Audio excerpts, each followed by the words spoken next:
Well, folks, even though we just had PlayStation 5 Pro get announced, and that's been a very big, contentious topic for a myriad of reasons, we do actually have what appears to be our first major rumor report that might even be credible regarding PlayStation 6. And that is the thing. We are 4 years into this console lifecycle. These things typically do kind of get in motion about 1 to 2 years after the existing console comes out. So this would have been 2020, give it 2 years. And that's where the very early conceptualization stage and pre-production and really just a handful of people in a boardroom really figuring out what they're going to do for the next console. And so we have a report from Reuters about how Intel was a possible contender for providing the chipset for PlayStation 6, but they lost the contract back in 2022. So this does track with around that time where Sony would be, looking for possibly a different vendor and figuring out what they want to do for PlayStation 6. And this is probably also right off the heels of the company maybe doing a post-mortem on PlayStation 5, since that is also a part of the early process as well, is that you have a handful of people, again, sort of sitting down and looking at the console they just launched and thinking about, okay, what do we do right, wrong, what are some key principles we want to take into the next console cycle. So Intel and AMD were the final contenders in the bidding process, apparently. According to two sources, there was a dispute over how much profit Intel would get for each chip sold, and so these discussions between Sony and Intel lasted for months during 2022, with multiple meetings between the CEOs, dozens of engineers, and executives. Apparently, another big reason why this deal failed to come together was that Sony was expecting backwards compatibility, because moving away from AMD to Intel means Sony was jeopardizing that possibility. So there were conversations there between Sony and Intel engineers and also the executives as well, trying to ensure backwards compatibility, because that would have been a very costly, undertaking with the engineering side and how many resources that it would have took to get that going. And so really a big part of this article, really it's more reflecting on Intel as a business and their stock price and what shareholders want out of the company and this sort of turmoil and tough time that they're going through right now. So the article is really more framed with how Intel in this position, they lost a very big contract, a possible contract, because with Intel losing this, it could have been, a possible $30 billion pumped into the company over, half a decade based on expected console sales. So that's really what the article dives into. It's not so much about PlayStation in the grand scheme of things, but of course here, this is the part of the story that we're very interested in.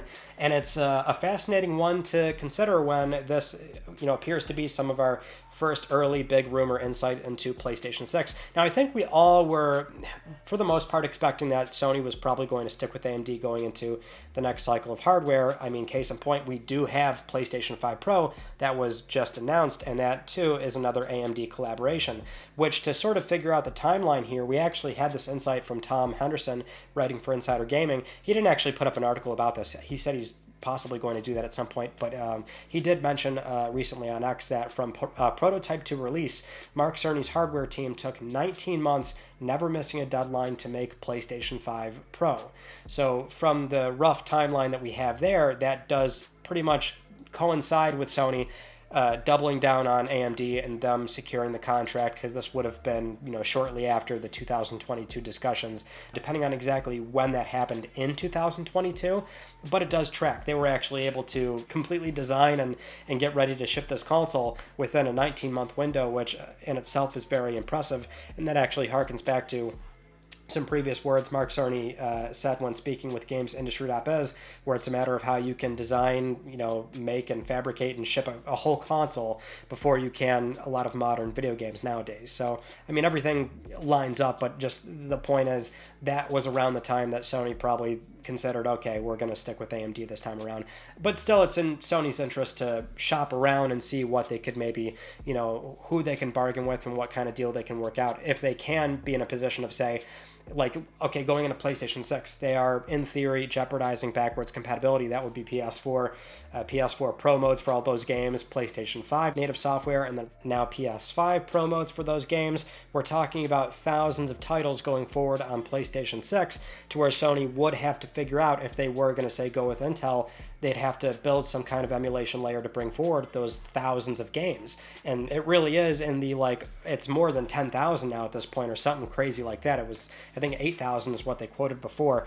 But surely by the time PlayStation 6 comes out, it's just so much content on the PlayStation Store that they would have to bring forward. So there would be a lot of pressure to make sure all that software reliably works going into PlayStation 6, which they can end up doing. It's not like it would be impossible per se, but that would have to be a big part of the conversation that Sony and Intel probably did have, as this report is detailing, is making sure that they can figure out some sort of emulation layer and they can go about developing it in a very fiscally responsible way, to where I guess that's the problem here, is figuring out, okay, can we go about it with Intel to where we come in under from what the AMD contract would end up costing us if we do say go with AMD again going into PlayStation 6. Although there's a lot of upside to such a long-term relationship that Sony's now had with AMD, and I'm sure AMD did not want to end up losing Sony. So all around, I would say this is good initial news, especially considering, too, this is something I've been thinking a lot about since the PS5 Pro reveal, and that is how, you know, there's still a lot of consternation surrounding PS5 Pro. In many respects, a lot of it always comes back around to price. It maybe we wouldn't have maybe nearly as much pressure on this console and so much upset surrounding it if it was not for the price being absurdly as high as it is. And we went into detail about this for, recently on Let's Talk PlayStation, which is, you know, in theory, PlayStation 5 Pro. Yes, a low volume enthusiast console. It's a lot of money. It might even be, you know, some would say, myself included, that you're pricing out even the enthusiasts that wanted to buy that console. But even if you say, okay, don't want to buy it, what does that mean for PlayStation 6, a console that conceivably has to be better than PS5 Pro?